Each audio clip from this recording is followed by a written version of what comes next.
સંખેડા દશાલાડ સમાજ ટ્રસ્ટ દ્વારા મહાપ્રભુજીના પ્રાગટ્ય મહોત્સવની રંગારંગ ઉજવણી અંતર્ગત ભવ્ય શોભાયાત્રાનું આયોજન કરવામાં આવ્યું હતું। વડોદરા શહેરના પૂર્વ વિસ્તારના વૈષ્ણવોના આસ્થા તીર્થ સુખધામ હવેલી ખાતે તૃતીય પીઠાધીશ્વર કાકરોલી નરેશ પૂજ્યપાદ ગોસ્વામી 108 શ્રી ડૉક્ટર વાગીશકુમારજી મહારાજશ્રીના સાનિધ્યમાં મુખ્ય મનોરથી સતીશભાઈ દેસાઈ અને સુરેશભાઈ દેસાઈ ચલામલીવાલાના સહયોગથી ભક્તિસભર કાર્યક્રમ યોજાયો હતો।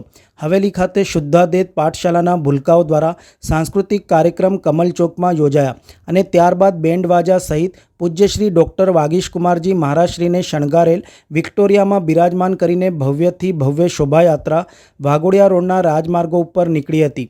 વલ્લભ વિઠ્ઠલ ગિરધારી યમુના માની બલિહારીના નાદથી ગુંજી ઉઠ્યું, જેમાં મહિલાઓએ પુરુષો દ્વારા ટ્રેડિશનલ પોશાક ઘોડ પદ ગરબાની રમઝટમાં નાચી ઝૂમી ઉઠ્યા હતા। શોભાયાત્રા સંખેડા દશાલાડ ભવન ખાતે પહોંચતા સ્ટેજ ઉપર શ્વેતાબેન સતીશભાઈ દેસાઈ અને તેમના ગ્રુપનું સ્વાગત ગીત દ્વારા પૂજ્યશ્રીનું રંગારંગ સ્વાગત કરાયું। સુખધામ પાઠશાળાના બાળકોનું વિવિધ કૃતિઓની રજૂઆત આગવું આકર્ષણ જમાવ્યું હતું।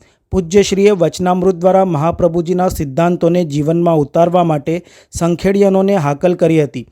પ્રમુખ ભરતભાઈ દેસાઈએ સમાજના વિકાસ ઉત્કર્ષ ઉત્થાન ચિતાર રજૂ કર્યો હતો।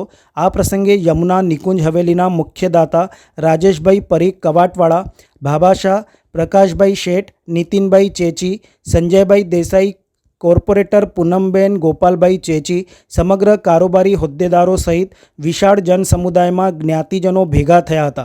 આમ દેશકાલ પરિસ્થિતિને આધારે મોડે પણ યોજાયેલ મહાપ્રભુજીનો પ્રાગટ્ય મહોત્સવ આન બાન શાન સાથે ઉજવાયો હતો। માદરે વતન સંખેડાથી વૈષ્ણવો મોટી સંખ્યામાં કાર્યક્રમમાં જોડાયા હતા।